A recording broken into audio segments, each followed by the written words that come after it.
Welcome to the deep dive. Ever find yourself looking at maybe a W-2 or some 1099s and just feeling, well, confused? You know, that feeling like you're lost in a maze, asking yourself, do I actually need to file taxes this year? And when exactly is that deadline? Trust me, you're definitely not alone there. So our goal in this deep dive is basically to give you the map for that maze. We're going to break down who needs to file and when, pulling out the really key stuff from our sources, expect some clarity, maybe a few surprises, and definitely some practical tips to make tax time feel, well, less like a maze. Okay, but before we get deeper into all that, just a quick reminder.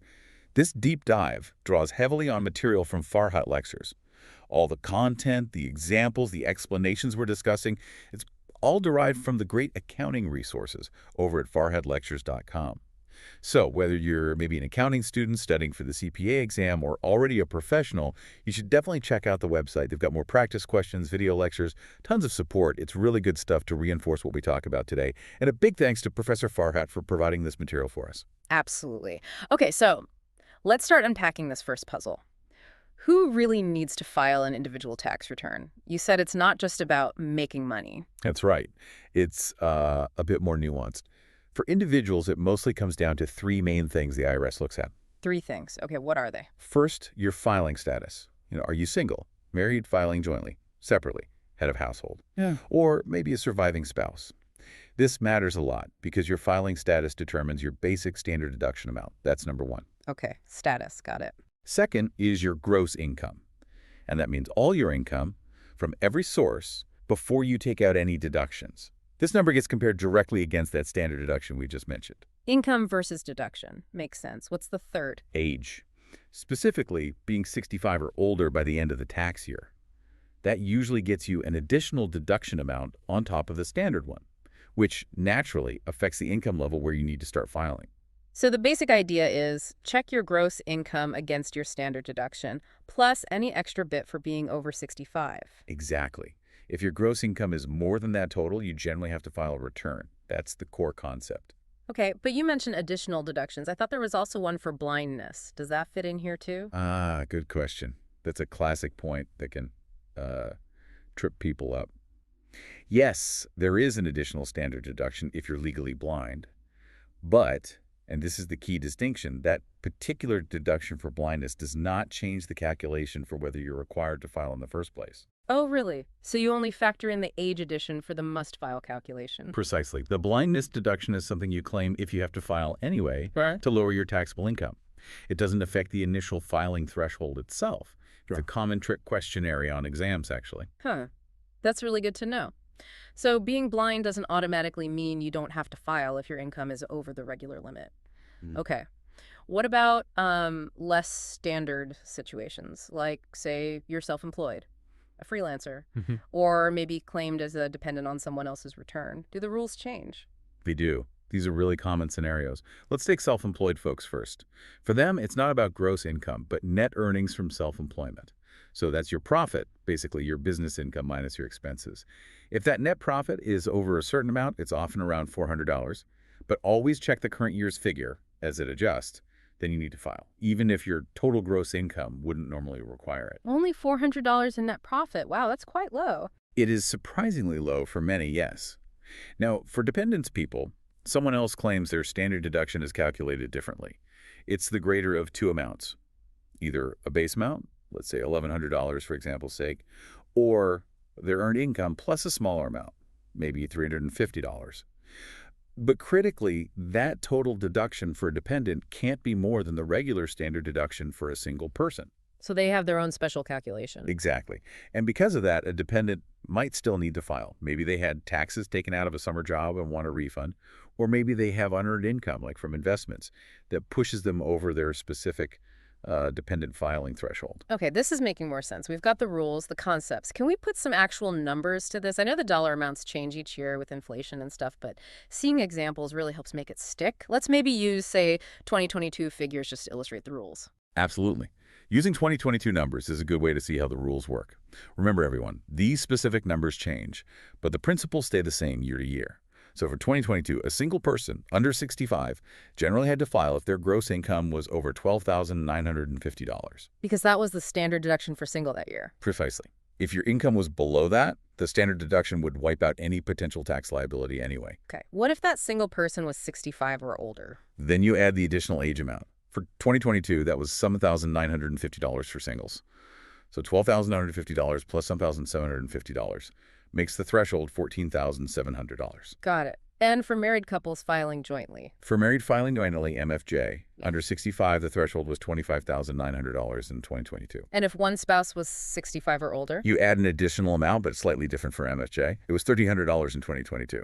So $25,900 plus $1,400. And if both spouses were 65 plus? Then they each get that extra $1,400. So you add $2,800 total to the $25,900 base. Okay, that follows a pattern. Any filing statuses that are, like, really different? Oh, definitely. The one that surprises everyone is married filing separately.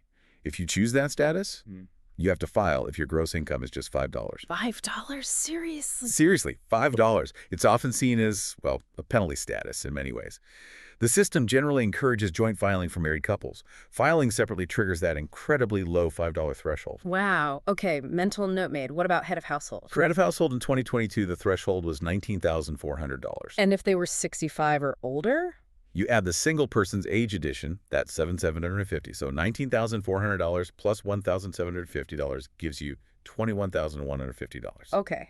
Last one, surviving spouse. Surviving spouse with a dependent child used the same base threshold as married filing jointly, so $25,900 for 2022. And if they were 65 plus? Same logic. Add the MFJ age addition of $1,400, making it $27,300. It mirrors the MFJ structure. That's a great breakdown. Seeing the numbers really clarifies how the status and age interact with the standard deduction. But it does bring up a really important question. If your income is below these levels, meaning you technically don't have to file, why would anyone go through the hassle? It sounds like extra work for nothing. That's a super common thought process, but it's often a mistake not to file. You're right, the requirement is based on gross income. But the biggest reason to file anyway is if you had any federal income tax withheld from your paychecks during the year. Ah, like from your job. Exactly. If you had tax taken out, but your total income ends up being less than your filing threshold, filing a return is the only way to get that withheld money back as a refund. So it's your money, basically, that the IRS is holding. Precisely. You have to file to claim it. And beyond just refunds from withholding, there are refundable tax credits. Things like the Earned Income Tax Credit or parts of the Child Tax Credit. These can give you money back even if you didn't owe any tax or have any tax withheld. But again, you must file to claim them. Okay, refunds and credits. Any other reasons? Yeah, one more big one, kind of administrative. Filing gets you officially on the books with the IRS for that year. If there are ever future government benefits, stimulus payments, things like that, which are based on tax filings, well, if you didn't file, you might not exist in their system for that year, and you could miss out. So even if you don't technically have to, it's usually a really good idea to file anyway. Almost always, yes. It protects your ability to get refunds, claim credits, and be recognized for potential future benefits.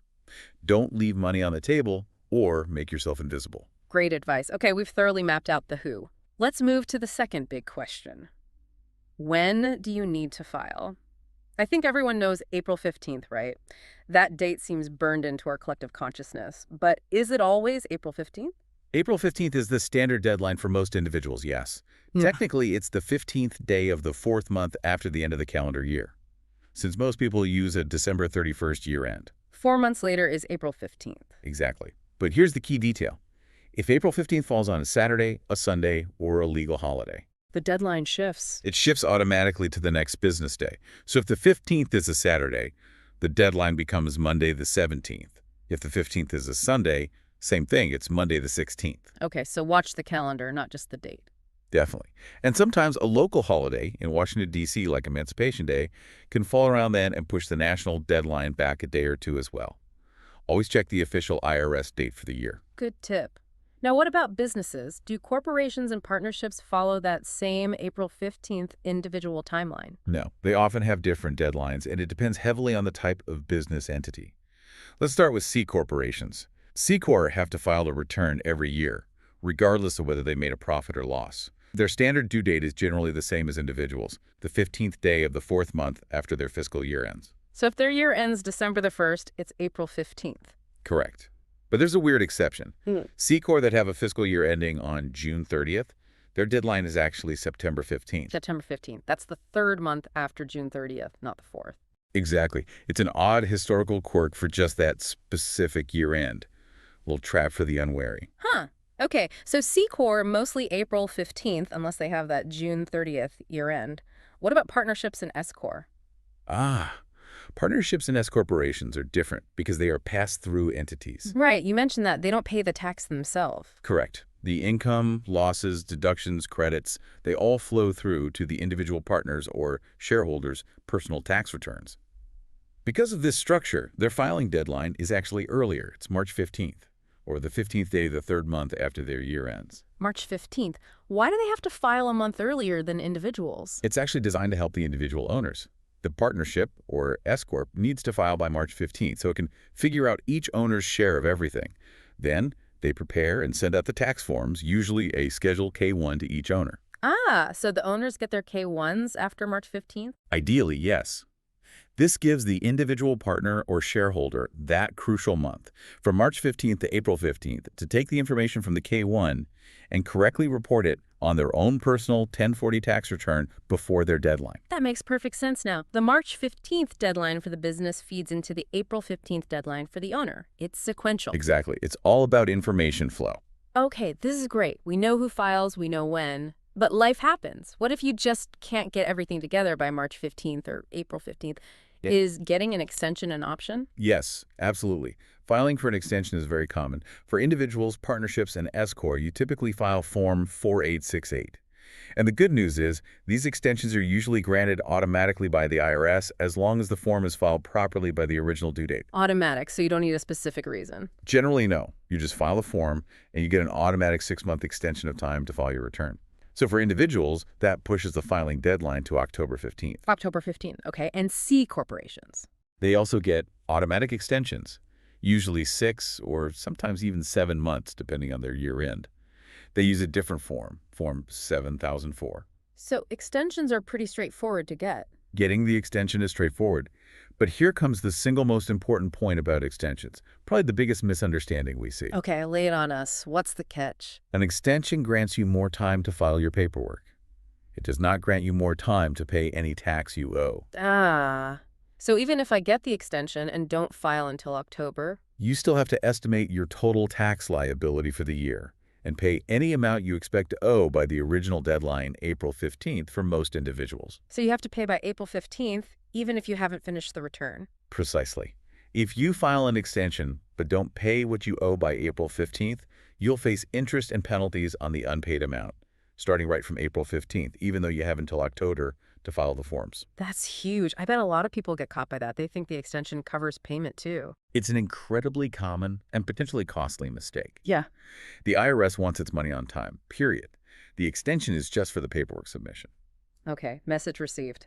Extension is for filing, not for paying. Pay by the original due date. Wow. Okay. We have navigated quite a bit today, haven't we?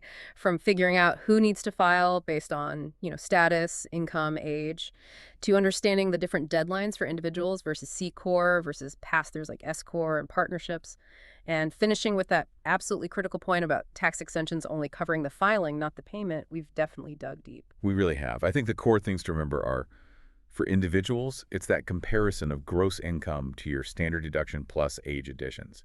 That drives the must-file decision. And for businesses, the entity type is key for the deadline, March 15th for pass-throughs, generally April 15th for C Corp. And crucially, as we discuss, even if you don't technically have to file based on income, it's almost always smart to do it anyway for refunds, credits, and just staying on the IRS's radar. Be proactive. So what does this all mean for you listening? Well, hopefully it means you feel a lot more confident navigating these tax rules. You've got that foundational knowledge now. Yeah, and maybe this raises a good question to ponder. Knowing all this, especially about why filing can be beneficial even when not required, or about that payment deadline with extensions, how might you think about your own financial planning or record keeping differently next year? Could you make tax season smoother, maybe even uncover some benefits you weren't aware of? Definitely some food for thought there. And if you want to explore these topics even further, remember this whole deep dive was powered by the excellent resources over at farhatlectures.com.